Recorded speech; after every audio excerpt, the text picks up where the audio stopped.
de una vez de pie, vamos a orar, porque no debemos comenzar el estudio de la palabra de Dios sin oración. Es Dios a través del Espíritu Santo que nos va a enseñar a partir de este momento. Así que inclinemos nuestros rostros y oremos. Padre, bendito Dios, Rey del universo, Creador de este mundo y Salvador de nuestras vidas, cabeza de la Iglesia, por lo tanto, en esta hora pedimos su bendición. Queremos darte el honor, queremos adorarte, glorificarte a ti, Señor, y al abrir su palabra y comenzar en esta semana este estudio que tiene que ver con los eventos proféticos, la historia, cómo nos ha guiado en el pasado y tener la seguridad de que estás con nosotros en el presente y en el futuro pronto vienes para llevarnos al cielo. Por lo tanto, danos sabiduría, el Espíritu Santo nos ilumine para poder entender esa guía a través de su palabra, esa luz que nos alumbra el camino, el sendero, guiándonos a la patria celestial. Bendice cada hermano y cada amigo que en esta hora ha venido para estudiar de forma sincera, especialmente este libro de Daniel y Apocalipsis, donde se revela su inmenso amor y nos muestra que está al control de todo lo que está sucediendo en este mundo. En el nombre santo y glorioso de Jesús. Amén. Amén. Amén. Pueden sentarse.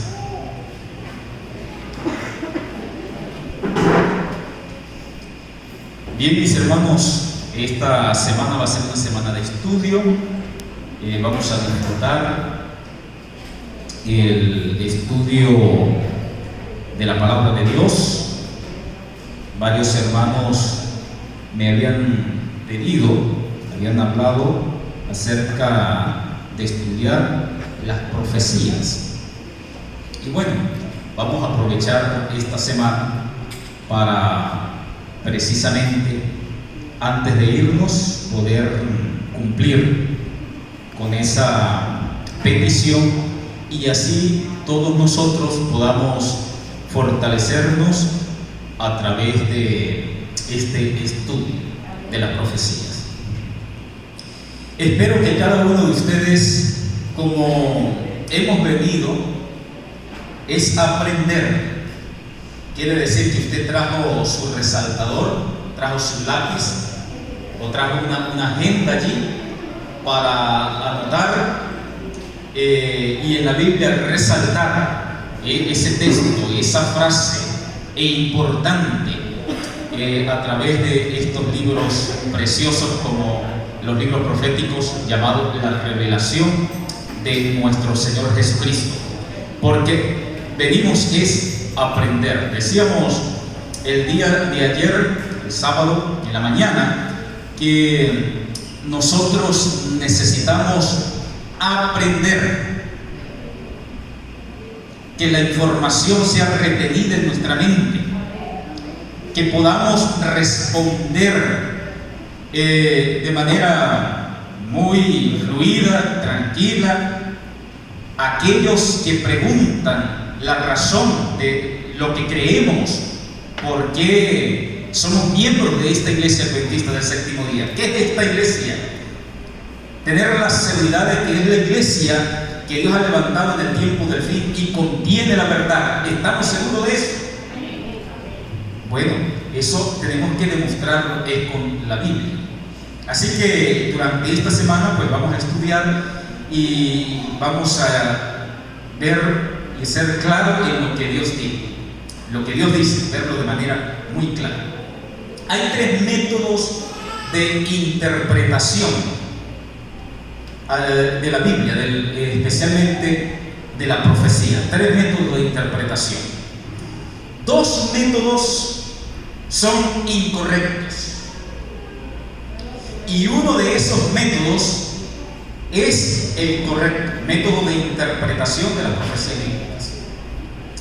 En la Edad Media, cuando se levantaron los reformadores, allí Martín Lutero, Jerónimo, Juan Bus y todos aquellos reformadores, y comenzaron a estudiar la Biblia y se dieron cuenta, ellos vieron este asunto del anticristo, la bestia, el cuerno pequeño, y comenzaron a darse cuenta que todo apuntaba a la iglesia romana.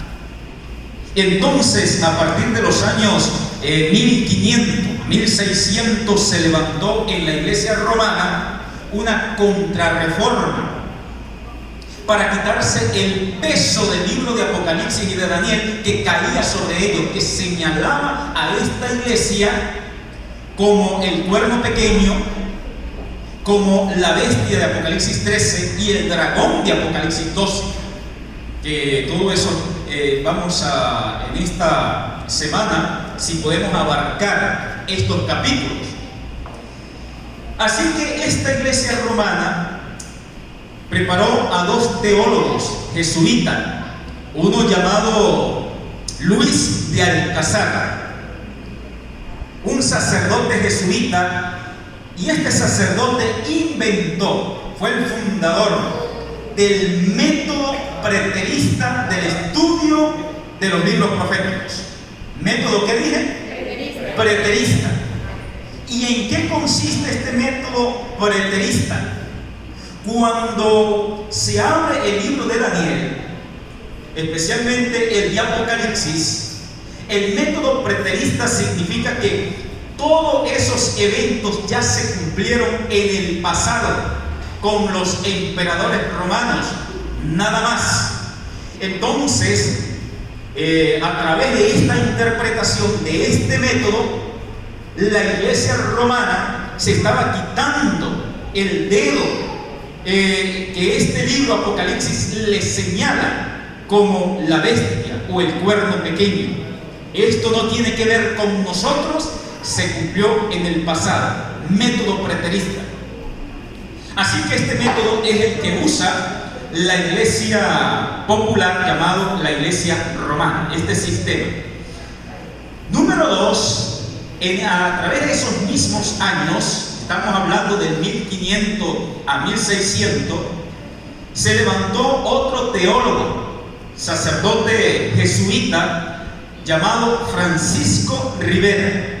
Francisco Rivera inventó el método futurista. Segundo método futurista. ¿Qué quiere decir este método de interpretación? Que los eventos proféticos, el libro de Daniel y Apocalipsis, todo aún tiene un cumplimiento en el futuro. Eso es lo que se llama la escatología. Así que ellos presentan las 70 semanas, especialmente la semana número 70, esos 7 años para el futuro, 3 años y medio para el futuro.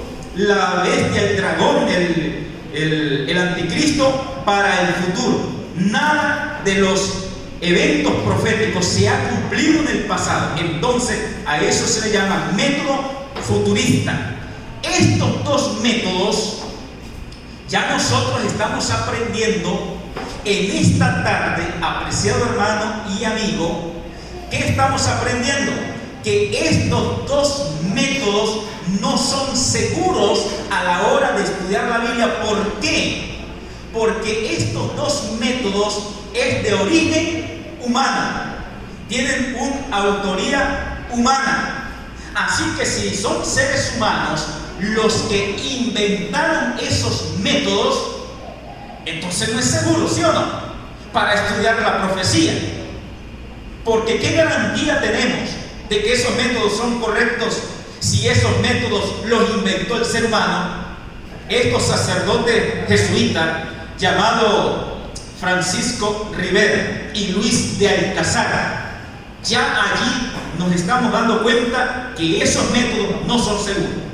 El tercer método de interpretación de las profecías, que es el correcto, con el cual sí debemos estudiar las profecías, libro de Daniel y libro de Apocalipsis, es lo que se conoce como el método historicista.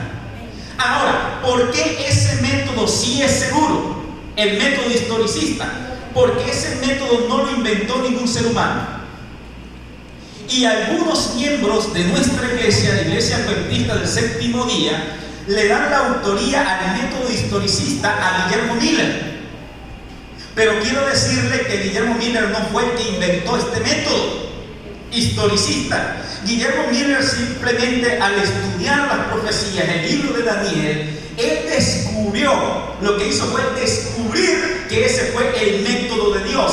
El método historicista lo usa es Dios, y por esa razón es que este método es seguro a la hora de estudiar la Biblia, porque fue Dios quien usó ese método. Y si Dios usó ese método, entonces usted puede estudiar los libros de Daniel y Apocalipsis con toda confianza, con el método historicista, porque ya Dios así lo ha declarado. Ahora, necesitamos darle base bíblica a esto, porque hoy simplemente vamos a colocar las bases y vamos a comenzar con el capítulo que se conoce como el ABC de la profecía, como el fundamento. Y vayamos allí a Daniel capítulo 2. Daniel capítulo 2. Y nos vamos a dar cuenta en este capítulo que Dios usa el método historicista. El método historicista es la forma de interpretar la profecía, es que va con el desarrollo de la historia. No todo está en el pasado, no todo está en el futuro, sino que va con el desarrollo de la historia, método historicista. Y comienza la profecía a cumplirse desde el momento en que se le fue revelado al profeta, a través de todos los siglos hasta la segunda venida de Cristo. Y más, ese es método historicista. Así que cuando vamos a Daniel capítulo 2, y allí vemos el sueño del rey. ¿Qué soñó el rey Nabucodonosor? Con un estatua de diferentes metales. Y ahora vamos a ver la interpretación del sueño, el significado del sueño, que se lo da Dios al profeta Daniel, y nos vamos a dar cuenta que Dios es quien está usando este método. Vayamos a Daniel capítulo 2, el versículo 38. Vamos a leer a partir del versículo 36. Y allí viene la interpretación. Dice la palabra de Dios: este es el sueño. Este es el sueño. También la interpretación de él diremos en presencia de ¿qué? Del rey. Este es el sueño. Viene la interpretación. Versículo 37. Tú, rey, eres rey de reyes, refiriéndose a Nabucodonosor, rey de Babilonia, porque el Dios del cielo te ha dado reino, poder, fuerza y majestad. Donde quiera que habitan hijos de hombres, bestias del campo y aves del cielo, Él los ha entregado en tus manos y ha dado el dominio sobre todo. Hasta aquí vamos bien. Ahora, viene la interpretación de ese sueño, la imagen, que la cabeza es de oro. Vamos a ver a quién representa esa cabeza de oro. Dice: tú eres aquella cabeza de oro. Tú eres aquella cabeza de oro. ¿A quién te está representando la cabeza de oro? El reino de la Babilonia. Tú eres aquella cabeza de oro. Nabucodonosor es rey de Babilonia. La cabeza de oro está representando este reino. Ahora, ¿cómo vemos el método historicista acá? Con lo que sigue después. Una vez que Dios en la interpretación le dice: tú eres aquella cabeza de oro, el versículo 39 dice: después de ti. ¿Qué significa después de ti se levantará otro reino? ¿Que pasará qué? Babilonia. Y luego de Babilonia viene otro imperio, otro reino. Entonces, cuando nosotros vemos esa palabra después de ti, nos estamos dando cuenta que Dios está siguiendo a través de la historia. Se levantó un reino llamado Babilonia, pero Babilonia va a terminar, y después de Babilonia se levantará otro reino. Eso es método historicista. Y aquí tenemos que agarrarnos. Entonces, cuando se levantan con los métodos futuristas, ya nosotros debemos decir: no, eso es un engaño. Y si se levantan con el método preterista, decimos, no, eso tiene autoría humana, no tenemos seguro. Pero aquí estamos viendo a Dios que está usando el método historicista. La revelación de esta imagen que representa los reinos, Dios está diciendo, primero se va a levantar Babilonia, va a caer Babilonia y luego de Babilonia se va a levantar otro reino.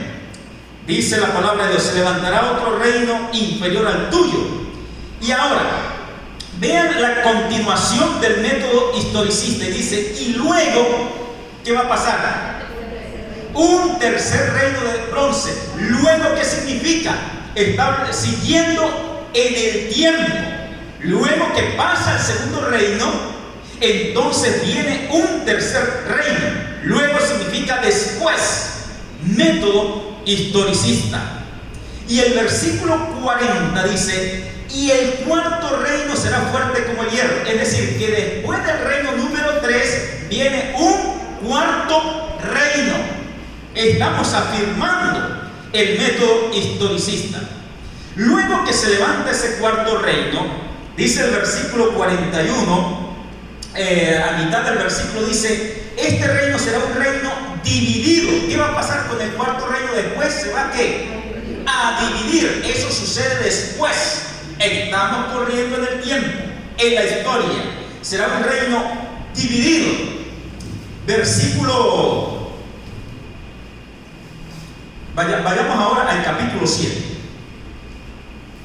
Capítulo 7. Aquí vamos a ver otra visión, otra revelación de Dios. Y en esa revelación, en esa visión, una vez más nos vamos a dar cuenta del método historicista. Versículo 4, en esta visión que tuvo Daniel dice, la primera, hablando de esa bestia, la primera era como un león. La palabra primero significa que existe primero y después va a existir un segundo. No son simultáneos. Primero el león y después viene otra bestia, el segundo. Así que estamos comenzando en el versículo 4 diciendo la primera. Versículo 5, vayamos al versículo 5. Dice al inicio del versículo, vi luego una segunda bestia. ¿Qué significa luego? Que pasó el tiempo de la primera bestia. Al pasar el tiempo de la primera bestia, está siguiendo la historia del tiempo. Y luego, después de ese tiempo, entonces se levanta otra bestia, otro reino. Versículo 6, inicio del versículo dice, después de esto, ¿después de qué? De la segunda bestia. Pasó el tiempo de la segunda bestia y ahora va a decir, después de esto miré y vi otra semejante. Viene una tercera bestia, un tercer poder que por supuesto se está levantando tiempo después de la segunda, método historicista. Y luego de eso el versículo 7 dice, después de esto. Ahora el versículo 7, después de esto, se refiere después de quién? De la tercera bestia. La palabra después significa que pasa el tiempo. Después de esto miraba yo en la visión de la noche y aquí una cuarta bestia espantosa y terrible. Ahora, después de esta cuarta bestia, que luego tiene 10 cuernos, termina el versículo 8 nos dice, mientras yo contemplaba los cuernos, hablando de los 10 cuernos, otro cuerno salió entre ellos. Así que ese cuerno que salió entre ellos salió después que ya estaban ¿cuáles? Los 10 cuernos. Así que estamos siguiendo en la historia. Otro cuerno se levantó entre ellos. Ahora, paramos aquí, hacemos un punto. Lo que hemos leído hasta el momento, y este mismo método está en Apocalipsis 12. Ese capítulo también es historicista. Va en el desarrollo de la historia desde antes de Jesús hasta el tiempo del fin.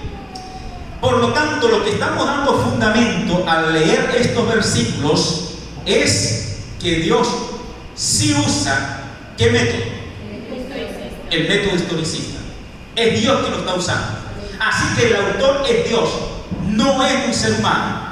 Por esa razón, nosotros vamos a estudiar las profecías usando ese método, porque con ese método estamos seguros, estamos confiados, porque Dios fue quien lo usó. Ahora, vayamos una vez más a Daniel capítulo 2. Y ahora allí sí vamos a entrar, vamos a salir de aquí, vamos a entrar ahora sí en las imágenes. Daniel capítulo 2.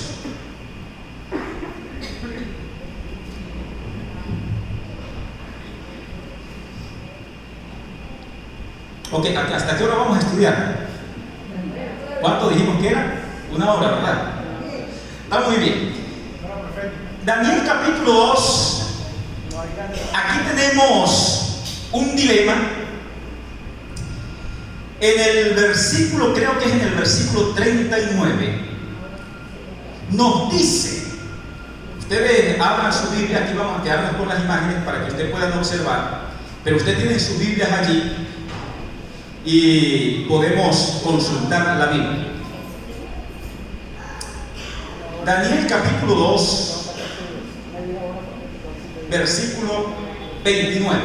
Versículo 29. Dice la palabra de Dios: estando tú, rey, en tu cama, te vinieron pensamientos por saber lo que había de suceder en lo porvenir, y el que revela los misterios te mostró lo que ha de ser. Esto era lo que estaba sucediendo con el rey Nabucodonosor.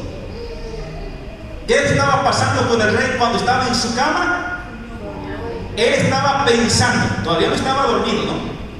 Él estaba pensando qué es lo que va a suceder en el futuro, y él estaba pensando especialmente en cuanto a su reino, su imperio, su poder.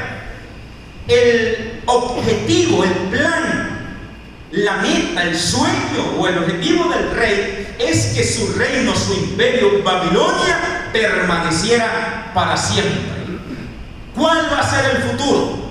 Y estando pensando en esto, entonces el rey se quedó dormido con estos pensamientos. Al él quedarse dormido con esos pensamientos, entonces Dios le revela este sueño, esta visión, esta imagen, para responder a los pensamientos del rey. Le va a decir Dios qué es lo que va a pasar en el futuro en cuanto a su reino, y no solamente su reino, sino un futuro distante hasta el fin de los tiempos, es decir, hasta la venida del Señor. Entonces, ¿por qué Daniel capítulo 2 es la base fundamental para entender el resto de las profecías y entender el libro de Apocalipsis? Porque en Daniel capítulo 2 Dios nos está dando un bosquejo general desde los días de Daniel hasta su venida, es decir, los objetivos generales, y luego a partir del capítulo 7, 8, Apocalipsis 12, Apocalipsis 13, Apocalipsis 17, Dios nos va a dar los objetivos específicos. ¿Estamos entendiendo? Daniel 2 es el marco general. Así que en Daniel 2 no tenemos muchos detalles. Los detalles están en los capítulos siguientes. En Daniel 2 simplemente tenemos el objetivo o marco general de todos los eventos del tiempo hasta la venida del Señor. Eso es Daniel 2. Por eso nosotros necesitamos entender Daniel capítulo 2. Porque cuando nosotros vamos a Apocalipsis capítulo 3 y leemos una bestia que surge del mar y tiene 7 cabezas, y comenzamos a tratar de descubrir o entender qué significa esa bestia, sin saber lo que Dios ha revelado en Daniel, nosotros vamos a llegar a conclusiones equivocadas, conceptos equivocados del libro de Apocalipsis. Porque el libro de Daniel el libro de Apocalipsis es la llave que abre el libro de Daniel. Es decir, que la base está ¿dónde? En Daniel, para luego entonces desarrollarse en el libro de Apocalipsis. ¿Ok? Así que eso era lo que estaba sucediendo con este rey. Nabucodonosor, después que tuvo este sueño, se olvidó de su sueño. Y aquí hay un plan divino. Dios le da el sueño y ahora Dios, ¿qué hace? Dios es el que hace que este rey olvide el sueño. Y eso tiene un propósito, una razón por la cual Dios permite y hace que el rey olvide su sueño. Y entonces este rey le exigió a sus astrólogos que le revelasen el sueño y su interpretación. Vean, el rey tuvo el sueño lo impactó, lo impresionó. Este sueño es extraordinario, algo quiere decir, los dioses le están mostrando algo. Este sueño no es común. Pero ahora Dios permite que el rey olvide su sueño, porque Dios ahora va a desenmascarar, le va a quitar la máscara a la falsa religión de Babilonia. Por eso, mis hermanos, nosotros esta semana necesitamos orar. No salga de su casa sin orar para venir a estudiar. Porque cuando se estudia el libro de Daniel y Apocalipsis, se le quita la máscara ¿a quién? A Satanás y los enemigos del pueblo de Dios que tienen este mundo. Se le quita la máscara. Y el diablo entonces va a hacer todo lo posible para no ser descubierto. Los enemigos de Dios leen el libro de Daniel y el libro de Apocalipsis y no entienden nada. O llegan a conclusiones equivocadas. Solamente las personas sinceras que quieran hacer la voluntad de Dios se van a dar cuenta, van a entender qué es lo que Dios está revelando. Entonces aquí hay un plan divino, aquí hay un conflicto, un juego entre Dios y Satanás. El asunto es que Dios siempre gana, siempre tiene la victoria sobre Satanás, porque Dios sabe desde antes que Satanás mueva sus piezas, Dios sabe qué pieza va a mover. Así que aquí ahora va a desenmascarar. ¿Cómo lo va a desenmascarar? Cuando el rey olvida el sueño, entonces llama a los líderes religiosos de su imperio y se le va a caer la máscara, la mentira. Sigamos allí, adelante. Entonces, cuando llegaron estos líderes religiosos de Babilonia, aquí dice, los caldeos respondieron delante del rey: no hay hombre sobre la tierra que pueda declarar el asunto del rey, porque ningún rey grande y poderoso ha pedido cosa semejante a ningún mago, ni encantador, ni caldeo. Aquí ustedes pueden descubrir, entender que los magos, que los adivinos, que los hechiceros, que los espiritistas son mentirosos. No vienen de parte de Dios. Y eso estaba sucediendo. El rey les pidió a esta gente: dígame, ¿qué fue lo que yo soñé? Y luego me dan su significado. Ellos le dijeron: bueno, eso no lo podemos hacer. Dinos el sueño y te vamos a dar el significado. El rey entendió que si le decía el sueño, el significado que le iban a dar iba a ser un engaño, iba a ser falso, iba a estar lleno de mentira. El asunto es que el rey no les podía decir el sueño, porque ¿quién hizo que se le olvidara el sueño? Dios. Entonces aquí estos ministros, estos líderes religiosos estaban entre la espada y la pared. El rey no les podía declarar el sueño. Ahora, entonces el rey responde: cuando estos líderes religiosos le respondieron, le dijeron así: nosotros no podemos. El rey descubrió: ustedes son unos mentirosos, los voy a mandar a matar. Ustedes me han engañado, están engañando a este reino. Usted no nos sirve. Y como me han engañado, los voy a mandar a matar. Sigamos adelante. Por esto el rey se enfureció y se airó muchísimo y mandó que matasen a todos los sabios de Babilonia. Ahí está la decisión del rey. Mandó que los mataran. Sí. Así que Daniel era uno de los sabios. Y entonces aquí está la jugada de Satanás. Bueno, Dios jugó haciendo que el rey olvidara el sueño. Pero como Daniel es uno de los sabios, entonces ahora está usando al rey para mandar a matar a todos los sabios. ¿Y quién va a morir entre esos sabios? Va a morir Daniel. Y Satanás odiaba a Daniel ¿Sabe por qué lo odiaba tanto? Bueno, vemos la historia del capítulo 1. ¿Qué pasó con Daniel? Fue hallado sabio 10 veces más que todos los de Babilonia, porque se mantuvo fiel a su Dios. Y vemos la historia escatológica del capítulo 3, los 3 amigos de Daniel. ¿Qué pasó con los 3 amigos de Daniel? No adoraron la imagen o el Dios de Babilonia, así que el diablo estaba irado. ¿Cómo entonces vamos a matar a Daniel? Pero Dios es más poderoso. Dios sabía cuál era la jugada. Por lo tanto, Daniel respondió en presencia del rey diciendo, vean, ya Daniel oró a Dios, pidió la sabiduría del cielo, Dios le mostró el sueño a Daniel, ahora se le va a revelar. Le dice el misterio sobre el cual el rey pregunta. Ni los sabios, ni los encantadores, ni los magos, ni los adivinos lo pueden declarar al rey. Pero hay un Dios en los cielos, quien revela los misterios. Él ha hecho saber al rey Nabucodonosor lo que ha de acontecer. ¿Cuándo? En los postreros días. Lo que quiere decir que el sueño, lo que el rey vio, es una profecía que se extiende desde su tiempo hasta cuándo, el tiempo del fin. Por eso es que está el marco general. Daniel 2 es el objetivo general de todas las profecías. Se extiende hasta el tiempo del fin. Sigamos. Mientras miraba se desprendió. Bueno, aquí estamos resumiendo. Antes de llegar a este momento de la interpretación del sueño, ya se le había mostrado al rey el sueño. Mire, usted miraste una imagen, una estatua muy grande, su cabeza era de oro, el pecho y los brazos de plata, después el vientre es de ¿qué? Bronce, después las piernas son de hierro y los pies, ¿cómo son? De Barro y hierro, hasta los dedos, los 10 dedos, ¿no?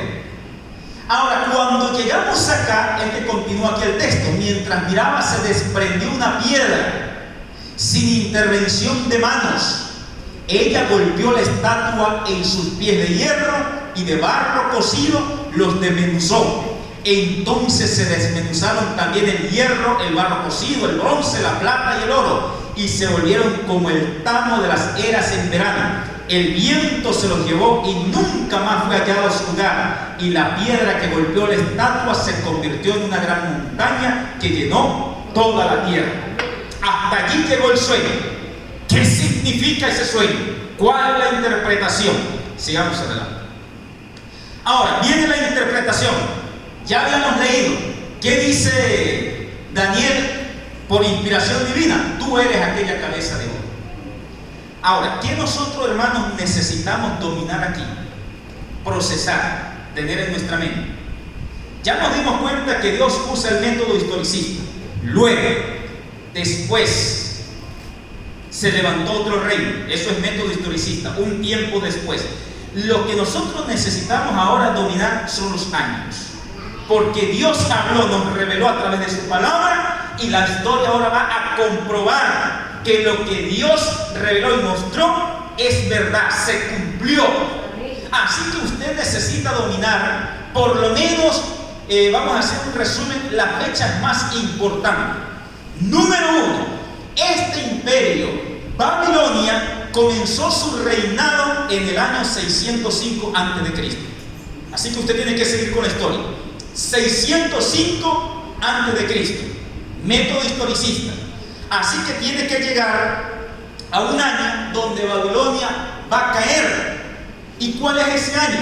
El siguiente año que usted tiene que tener en su mente es el año 539 a.C. Así que la historia, ahora usted se puede ir a historia universal para comprobar, para verificar. La historia le demuestra que sí fue así. 600 años antes de Cristo existió un poder, un reino, un imperio llamado Babilonia, y que en el año 539 Babilonia cayó en manos de otro reino, otro poder, que Dios dice, después se levantará otro. Dice, después de ti. Después de ti es después de qué año? 539. Eso es lo que queremos que esta noche podamos procesar. Ese método historicista y tener esos años, porque allí tenemos las bases, argumentos sólidos en la palabra de Dios de que todos estos eventos se cumplieron. Por lo tanto, ese después de ti se levantará otro reino inferior al tuyo, es el año 539. Pero ese reino, ¿qué va a pasar? Va a caer y se va a levantar un tercer reino de bronce, el cual dominará en toda la tierra. Por lo tanto, entonces tengo que tener otra fecha en mi mente. ¿En qué año cayó el imperio babilónico? 539. En ese año se levanta el imperio medo y los persas. En ese año. Pero ahora tenemos que irnos al año 331. Y en ese año 331 cae este poder, ese reino, segundo reino, los medos y los persas, cae en el año 331 y se levanta un tercer reino. Sigamos adelante. Ese tercer reino, que está simbolizado por el bronce, es el imperio de Grecia, liderizado por Alejandro el Grande, que conquistó el mundo en pocos años. Cuando usted se va a la historia y está a través de la historia comprobando lo que Dios reveló que se está cumpliendo al pie de la letra, se da cuenta que en ese año 331 se levantó este imperio, dominó, llevó cautivo el imperio de los medos y los persas. Se hizo un imperio muy grande, pero este imperio también cae. ¿En qué año cae? Año 168 antes de Cristo. Todo esto está sucediendo antes de Cristo. ¿Y qué pasa en el año 168? Se levanta un cuarto reino. Ese cuarto reino está simbolizado por ¿qué? Las piernas de hierro. Vean lo que sigue diciendo la palabra de Dios. El cuarto reino será fuerte como el hierro, y como el hierro todo lo desmenuza y lo pulveriza, y como el hierro despedaza, así desmenuzará y despedazará a todos estos, es decir, estos reinos. En el año 168 entonces se levanta este imperio, el imperio romano. Qué interesante que el imperio romano está simbolizado por dos piernas. Lo simboliza el hierro, pero simbolizado por dos piernas. ¿Por qué razón? Porque este imperio en la historia es el que se conoce que tuvo dos sedes de su gobierno. Se dividió en dos. Solo dividió el emperador Diocleciano por allá entre los años 300 al 313. Dividió el imperio, es decir, Occidente y Oriente. Roma occidental, Roma oriental. Y cuando este emperador romano hace estos dos tronos, se cumplen las dos piernas de hierro. Un imperio dividido en dos. Por esa razón Constantino, que este emperador por allí a partir de los años 320 hasta el 335 fue su reinado. Una de las cosas que él quiso hacer fue unificar el imperio romano. Por esa razón se fue al oriente y fundó Constantinopla. Pero Occidente quedó un vacío de poder del año 314, y allí estaba un obispo romano llamado Melquiades, que fue llamado para tomar el control y poner orden social allí en Roma durante ese tiempo en Occidente. Pero este obispo murió cuando le hicieron el llamado. Entonces se levantó Silvestre, San Silvestre, llamado allí en la iglesia romana. Y San Silvestre, este obispo, podríamos decir que fue el primer obispo que comenzó a gerenciar desde el punto de vista religioso y político en Occidente, mientras que Constantino estaba en Oriente, y se fue formando ese sistema político religioso de la Edad Media a partir de esos años 300. Ok, así que tenemos ese imperio 168 a.C. y va hasta el año 476 después de Cristo, dice la palabra de Dios. Se está cumpliendo la historia.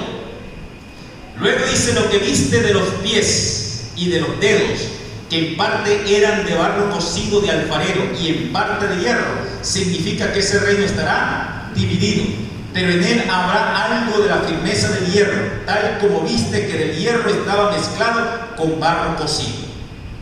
Cuando llegamos al año 476, que cae el Imperio Romano, a partir de ese año más nunca volvió a existir un imperio. A partir de allí, entonces, comenzaron a surgir los países que forman hoy la Unión Europea. Europa se origina a partir de la división del Imperio Romano, 476 después de Cristo. La revelación, la profecía se está cumpliendo con total exactitud. Sigamos adelante. Ok, naciones fuertes y otras frágiles. Ahí tenemos cumplimiento de los pies, Europa, a partir de que cae este Imperio Romano. Sigue adelante.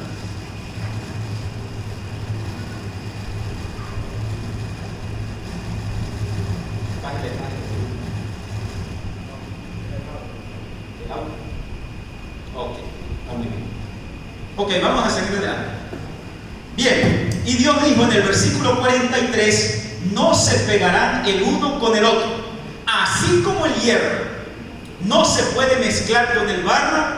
Dios está diciendo en Europa, más nunca, y no solamente en Europa, sino en todo el mundo, más nunca se va a volver a levantar un imperio mundial. No se podrán pegar el uno con el otro. Sí. Y en los días de esos reyes, el Dios de los cielos levantará un reino que jamás será destruido. Ahora, antes de llegar a la finalización de este sueño, queremos ver algunas evidencias. Hay algo que nos llama la atención. Debe concentrar nuestro interés en esta visión o en este sueño, en Daniel capítulo 2. Decíamos que es importante conocerlo, es para tener las bases fundamentales de lo que vamos a estudiar después. Pero esos reinos, esos símbolos, la cabeza de oro, pecho de plata, el vientre de bronce, las piernas de hierro, incluso cuando se dividen los 10 dedos, para nosotros que estamos en el 2023 es historia. Solamente lo estudiamos para tener la fuente, las bases y estar seguro de donde estamos parados hoy en día en cuanto a la profecía. Pero ya eso es historia.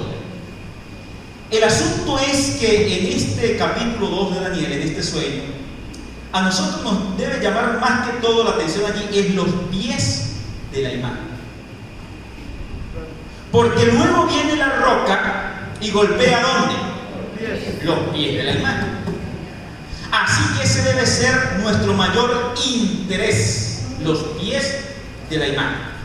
Así que vamos a dar a través de la Biblia el significado de los pies de la imagen y luego el significado de la roca.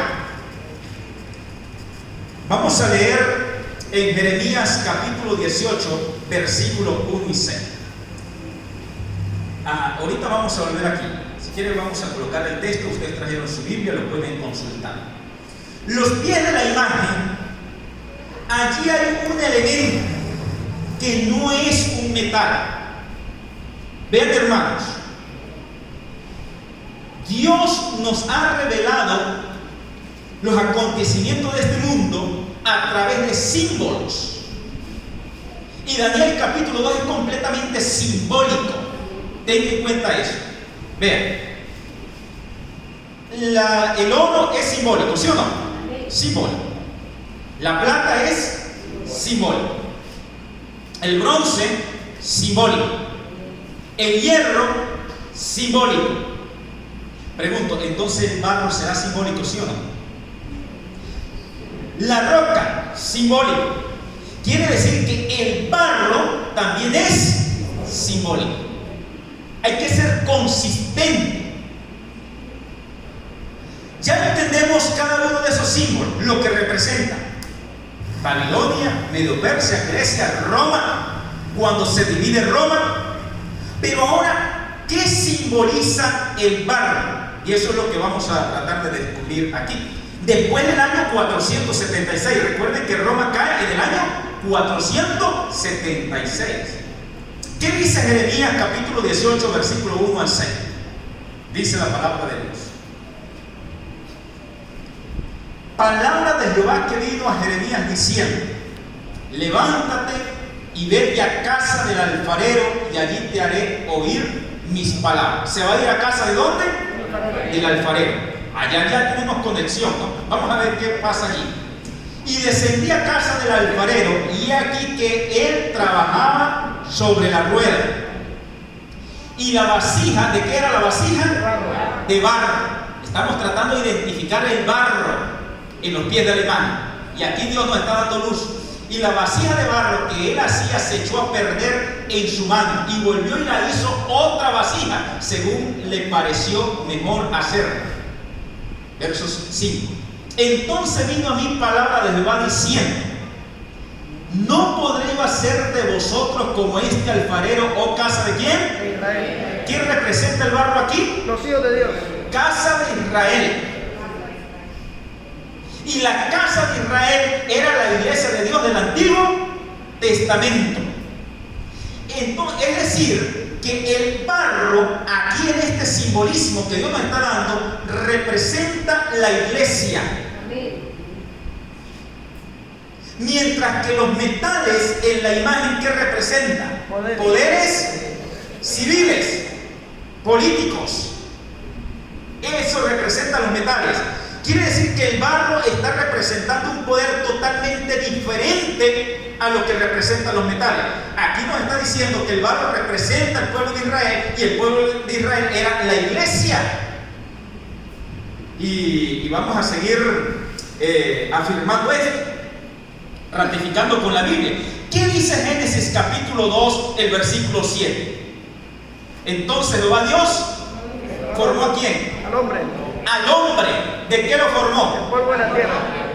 El polvo de la tierra, que es barro.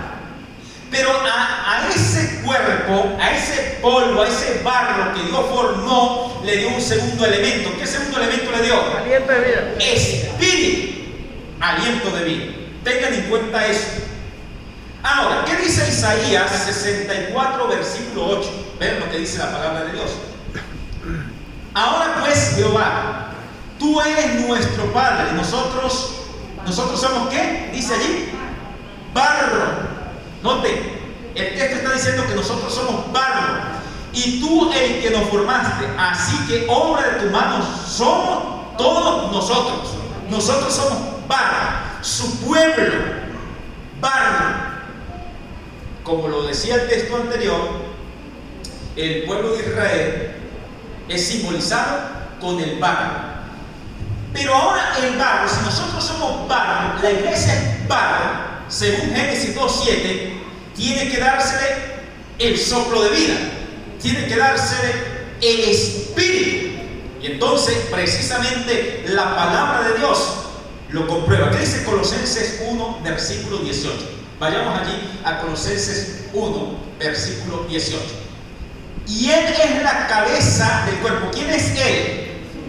Jesucristo, la cabeza del cuerpo. ¿Y quién es el cuerpo?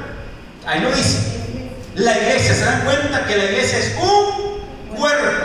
¿Y el cuerpo de qué es? Según Génesis 2, barro. Cristo es la cabeza de ese cuerpo que es la iglesia.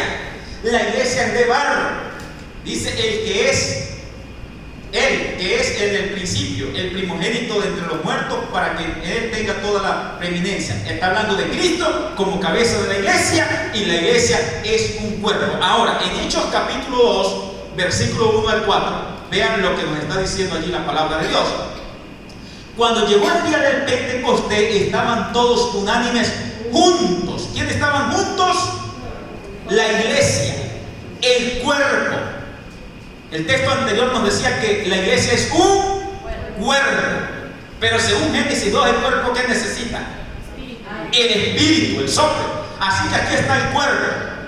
Y de repente vino del cielo un estruendo como de ¿qué? Viento. ¿Se dan cuenta?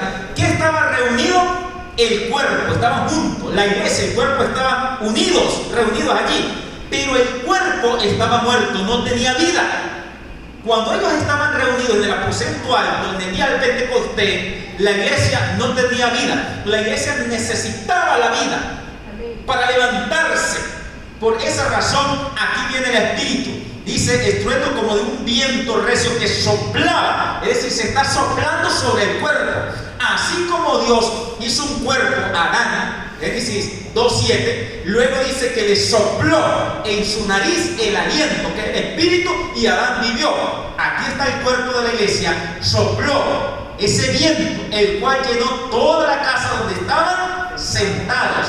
¿Y qué pasó? Y se le aparecieron lenguas repartidas como de fuego, asentándose sobre cada uno de ellos. Versículo 4. Y fueron todos llenos de ¿qué? ¿Se dan cuenta que el cuerpo se le dio qué? El Espíritu. Fueron todos llenos del Espíritu. Sopló el Espíritu, entró en el cuerpo. Y entonces, ¿qué pasó con el cuerpo? ¿Comenzaron qué? A hablar en lengua según el Espíritu le daba que hablase. Es decir, el cuerpo vivió. Estaba muerto, recibieron el soplo del Espíritu y ahora el cuerpo se levanta y comienza a hablar, comienzan a predicar. Ahora la iglesia está bien. Quiere decir entonces, como nosotros nos estamos prestándole mucha atención a Daniel capítulo 2, especialmente en los pies de la imagen, claro está que los pies de la imagen, el barro, representa una iglesia. Con la misma Biblia lo estamos diciendo. El barro representa una iglesia. Veamos la perspectiva de Apocalipsis capítulo 17, versículos 1 y 2. ¿Qué dice la palabra de Dios allí? ¿Qué representa la mujer en la Biblia? Iglesia. Ahora ven. Vino entonces uno de los 7 ángeles que tenía las 7 copas y habló conmigo diciéndome, ven acá y te mostraré la sentencia contra la gran ramera, la que está sentada sobre muchas aguas. Está hablando de una mujer que es ramera. En otras palabras, está hablando de una iglesia. Y aquí nos está hablando de la iglesia que en Daniel capítulo 2 es el barro. Ahora, ¿recuerdan los metales que representan? Poderes civiles, reinos de este mundo. En los pies de la imagen está el barro que representa la iglesia, pero también en los pies de la imagen ¿qué hay? Hierro. Ahora vean esto. En las piernas, el hierro ¿qué representa? ¿Qué representa el hierro en las piernas? Representa Roma. Escuchen esto, representa Roma. Ahora, cuando vamos a los pies de la imagen, y luego de los pies de la imagen, ¿qué viene? Y golpea la imagen. La roca. Y la roca representa la venida de Cristo. Al golpear los pies de la imagen, y en los pies de la imagen hay barro y hay hierro, quiere decir entonces que Roma va a estar presente hasta el día de la segunda venida de Cristo. Porque si el hierro en las piernas representa a Roma, quiere decir que el hierro en los pies sigue representando ¿a quién? A Roma. ¿Estamos claros aquí? Y el barro representa una iglesia que se le ha unido a Roma. Por esa razón aquí esta mujer es ramera. Es una iglesia que es ramera. ¿Quién es el esposo de la iglesia? Cristo. Pero esta mujer, en vez de haberse unido al novio, al esposo, que es Cristo, se unió a los poderes civiles del mundo. Por esa razón, en los pies de la imagen hay hierro y hay barro. Es una mezcla ilícita, una mezcla ilegal. El barro y el hierro no se pueden mezclar. Y Dios dice, no se unirán. Ahí estamos viendo el simbolismo. Y si viene la roca y golpea los pies, quiere decir que hay una mezcla ilegal hasta el día de la segunda venida de Cristo. Y los pies de la imagen representan a las naciones de todo el mundo. Lo que está diciendo es que Roma en los días finales va a tener una influencia mundial, va a estar presente en todo el mundo. Eso nos está revelando Daniel capítulo 2, los pies de la imagen. Vean, aquí le está diciendo y lo está comprobando por qué esta mujer es ramera. Vean el versículo 2. Dice, con la cual han fornicado ¿quién? Los reyes de la tierra. La mujer es el barro. Y los reyes de la tierra es el hierro. Barro y hierro mezclados. ¿Se dan cuenta? Por eso la mujer es ramera. No es Cristo el novio o el esposo de esta iglesia, sino que ha fornicado con los reyes de la tierra. Y los moradores de la tierra se han embriagado con el vino de su fornicación. Allí donde debemos meterle nosotros el ojo a Daniel capítulo 2. Los pies de la imagen. Lo que está pasando a los pies de la imagen. En el fin de los tiempos, Dios está revelando que hay una mezcla ilegal, ilícita, hay una fornicación, el hierro y el barro. Solo que en Apocalipsis 17 están usando símbolos diferentes. ¿Cómo se le llama el barro en Apocalipsis 17? Mujer. ¿Cómo se le llama el hierro en Apocalipsis 17? Reyes de la tierra. Reyes de la tierra. Es decir, es lo mismo, pero está usando símbolos diferentes. ¿Estamos claros hasta aquí? Por esa razón, no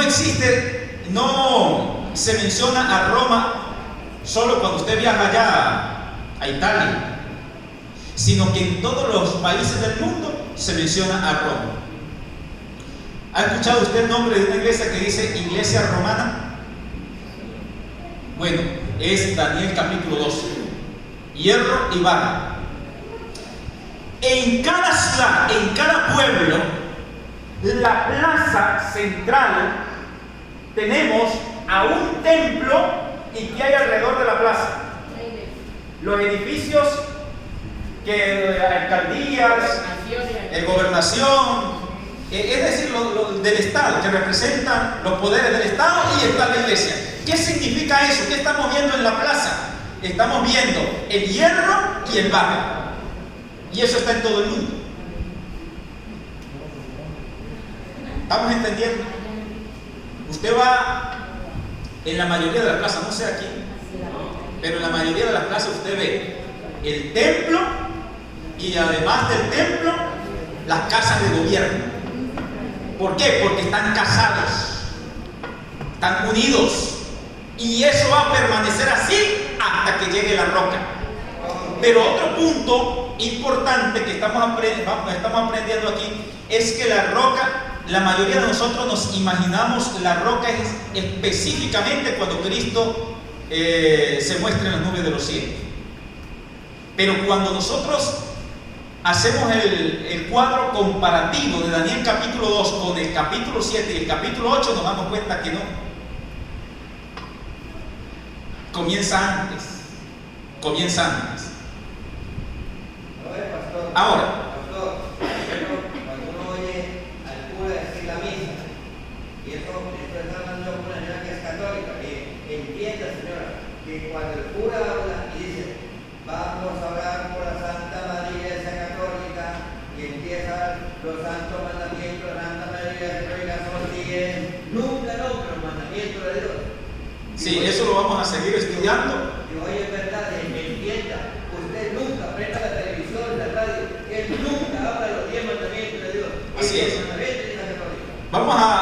Eso lo vamos a mencionar cuando lleguemos a Daniel capítulo 7. Allá dice la razón por qué.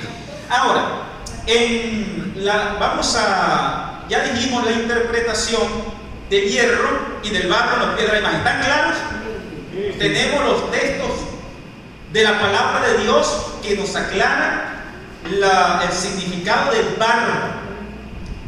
Acá cuando usted dice que compara el versículo que usted dijo ahorita, significa lo de la roca.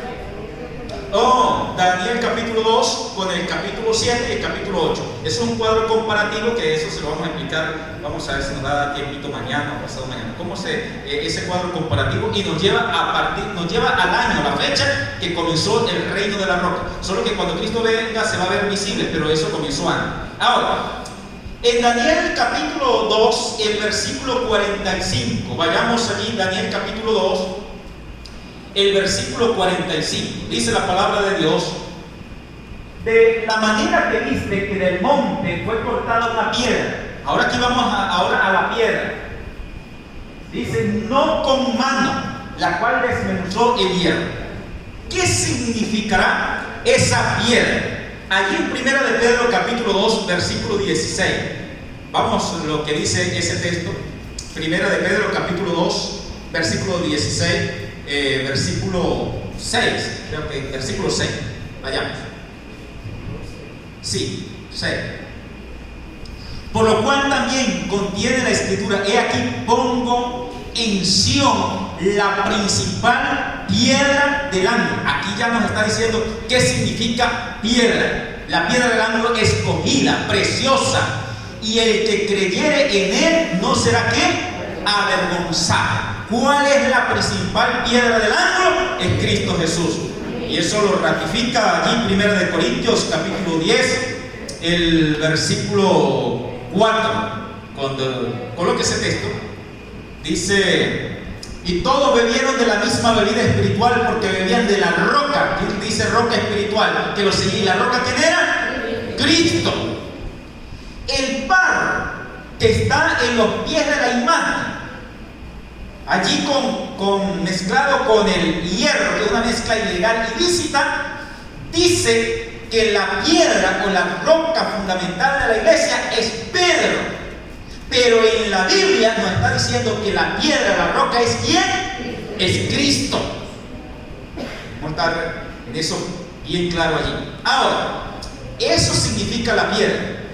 Vayamos otra vez a Daniel, en el capítulo 2, versículo 45, y vamos al siguiente detalle. Después de la piedra dice que esta piedra fue cortada, ¿no con qué? No con mano. Hebreos 9:11. Vamos a ver el significado de que no fue cortado con mano. Dice la palabra de Dios: pero estando ya presente Cristo, sumo sacerdote de los bienes venideros, por el más amplio y más perfecto tabernáculo, no hecho de qué?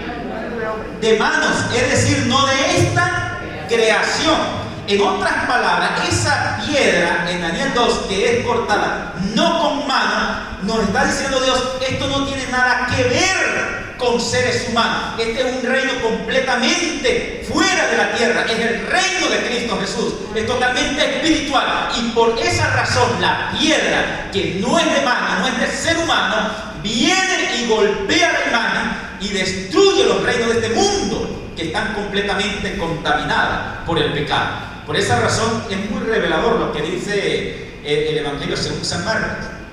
Allí en el capítulo 14, el versículo 58. Vamos a ver si ese es el texto. San Marcos 14, 58 dice: nosotros le hemos oído decir, vean lo que le hemos oído decir a Cristo: yo derribaré este templo hecho de qué? Hecho a mano. Es decir, que ese templo era hecho de quién? De hombre. Yo derribaré este templo hecho a mano, y en 3 días edificaré otro hecho que sin mano. ¿Se dan cuenta? Jesús va a derribar el templo hecho a mano, es decir, lo que hacen los seres humanos, los reinos de los hombres, y se va a levantar otro que es hecho sin mano, es decir, no tiene influencia humana, es un reino totalmente de Dios. De tal manera que la piedra es Cristo y el reino es el reino de Cristo. Es esa montaña. Vean, allí en el capítulo 2, el versículo 34 y 35. 34 y 35, y luego vamos a mencionar el 44. Daniel 2. Sí, Daniel 2. Dice: estabas mirando hasta que una piedra fue cortada, no con mano, e hirió la imagen en sus pies de hierro y de barro cocido. Noten que el reino de la piedra, de la roca, se va a levantar y va a herir a ese rey. ¿Se acuerda de Apocalipsis 13 que la bestia tiene una cabeza que herida con herida mortal? Interesante. Entonces dice: y los desmenuzó, versículo 35. Entonces fueron desmenuzados también el hierro, el barro cocido, el bronce, la plata y el oro, y fueron como tamo de las eras del verano, y se los llevó el viento sin que de ellos quedara rastro alguno. Mas la piedra que hirió a la imagen fue hecha un gran monte que llenó toda la tierra, el gran reino de Dios. Ahora, cuando usted ve en el cuadro comparativo lo que está relacionado con Daniel 2, allí nos dice precisamente el momento que se levanta, comienza a levantarse el reino de la roca, de la piedra. Dice la palabra de Dios, el versículo Daniel 2:44. En los días de estos reyes, el Dios del cielo levantará un reino que no será jamás destruido, ni será el reino dejado a otro pueblo. En los días de estos reyes, Dios levantará un reino que no será jamás destruido. Ahora vayamos a Daniel capítulo 7 y vamos a leer el versículo que corresponde al texto que acabamos de leer, al versículo 44. En Daniel capítulo 7 nos dice la palabra de Dios: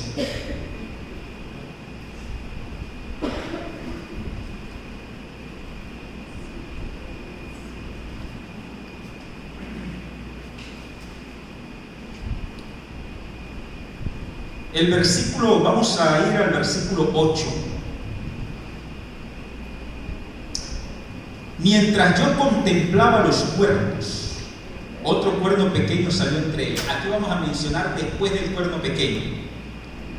Otro cuerno pequeño salió entre ellos, y delante de él fueron arrancados 3 cuernos de los primeros. Este cuerno tenía ojos como de hombre y una boca que hablaba con gran insolencia.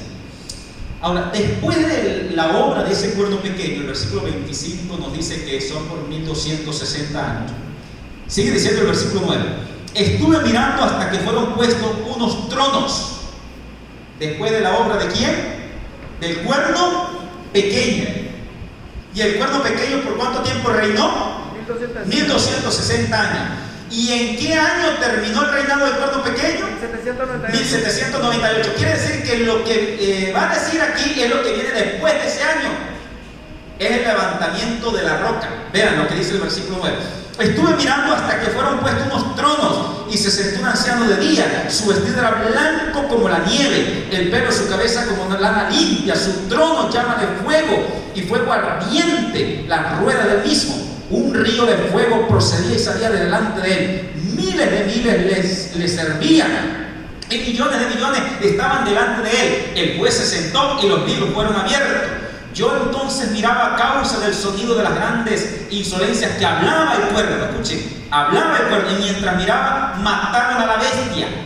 Aquí está hablando de la herida de muerte de Apocalipsis 13. La bestia tiene una cabeza como herida de muerte. Dice, mientras que hablaba, miraba, mataron a la bestia, y su cuerpo fue destrozado y entregado para ser quemado con fuego.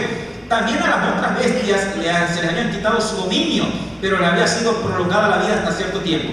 Miraba yo en la visión de la noche, y vi que con las nubes del cielo venía uno como hijo de hombre. ¿Quién es el hijo del hombre? Cristo. Y Cristo es la roca, ¿sí o no? Es la roca, claro que sí. Vino hasta el anciano de día y lo hicieron acercarse delante de él. Y le fue dado dominio, gloria y reino, para que todos los pueblos, naciones y lenguas le sirvan. Su dominio es dominio eterno, que nunca pasará, y su reino es uno que nunca será destruido. Es en ese momento que comienza a levantarse el reino de la roca. Está hablando de 1844. Amén.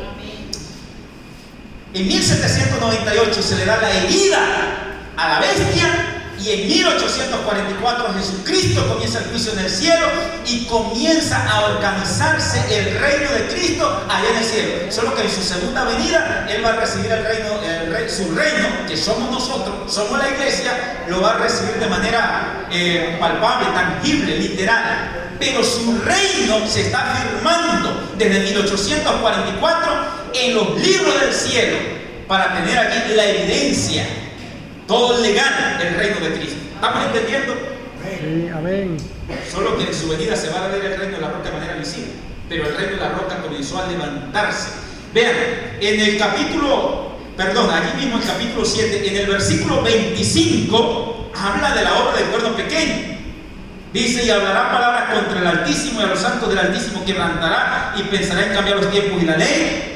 y serán entregados en sus manos hasta tiempo y medio tiempo. Esos son los 1260 años. Cuando termine su reinado de los 1260 años del pueblo pequeño, ¿qué sigue después? Dice el versículo 26. Pero se sentará el juez y le quitarán su dominio. ¿Se dan cuenta cuándo se le quitará su dominio? Cuando el juez se sienta. ¿Y cuando el juez se sienta? A partir de 1844 en adelante. Después de 1798 solamente hay 46 años, hasta 1844. Entonces se le quitará su dominio para que sea destruido y arruinado hasta el fin, y que el reino, el dominio y la majestad de los reinos debajo de todo el cielo sean dados ¿a quién? Se está organizando el reino que va a ser de la iglesia, el pueblo de los santos. Eso ya se está haciendo en el cielo. ¿Sabe qué va a suceder cuando Cristo venga? Nos va a venir a entregarnos ese reino.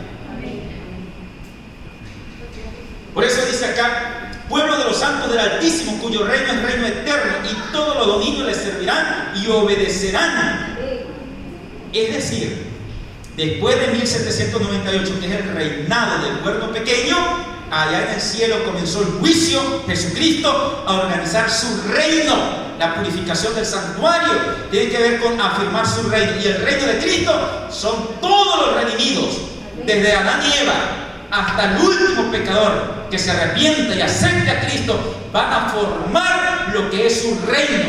Que viene Cristo, los lleva al cielo, 1000 años en el cielo, y luego nuevamente nos trae aquí a la tierra, y será el reino de Cristo por toda la eternidad.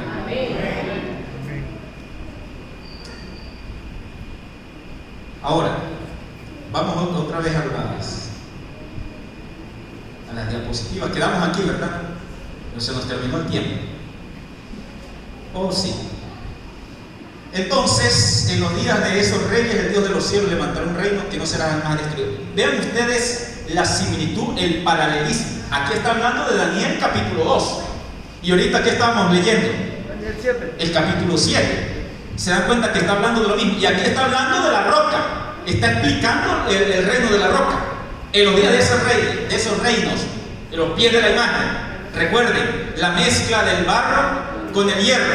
Entonces Dios va a levantar un reino que no será jamás destruido, el que comienza a organizarse a partir del 1844. Ahí está el paralelismo entre Daniel 2 y Daniel 7, hablando de ese mismo evento. Sigamos aquí.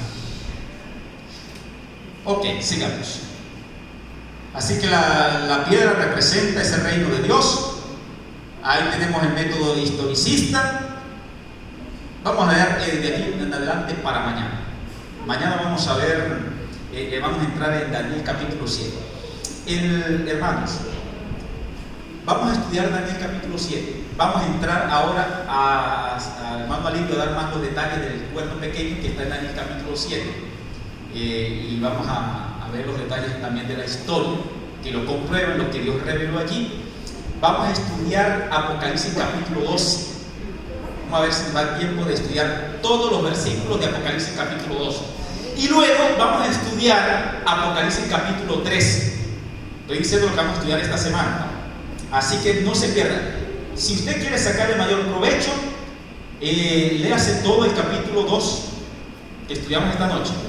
Léase todo el capítulo 7, que vamos a entrar mañana. A partir de aquí en adelante vamos a entrar en estas bestias. Llegará el cuerno pequeño. Léase por favor todo el capítulo 12 de Apocalipsis y todo el capítulo 13, que son los temas que vamos a seguir estudiando. Vamos a ver si nos alcanza para estudiar el capítulo 12 del libro de Daniel. Capítulo 12 de Daniel, no. Dijimos que íbamos a estudiar el capítulo 12 de Apocalipsis. Pero vamos a estudiar el capítulo 12 de Daniel, donde usted va a tener la seguridad con el capítulo 10 de Apocalipsis de que esta iglesia es la iglesia de Dios del tiempo del fin. Usted no esté dudando, ni nadie te esté moviendo allí los cimientos y te esté haciendo dudar, ¿será o no será? Bueno, Daniel capítulo 12 con Apocalipsis capítulo 10 nos da los detalles y nos afirma que este es el pueblo de Dios para el tiempo del fin, que tiene una gran verdad con Apocalipsis 14. Y luego vamos a estudiar Apocalipsis capítulo 17 y vamos a identificar las 7 cabezas en los tiempos. ¿Quiénes son? ¿Cuál de las 7 cabezas es la cabeza herida?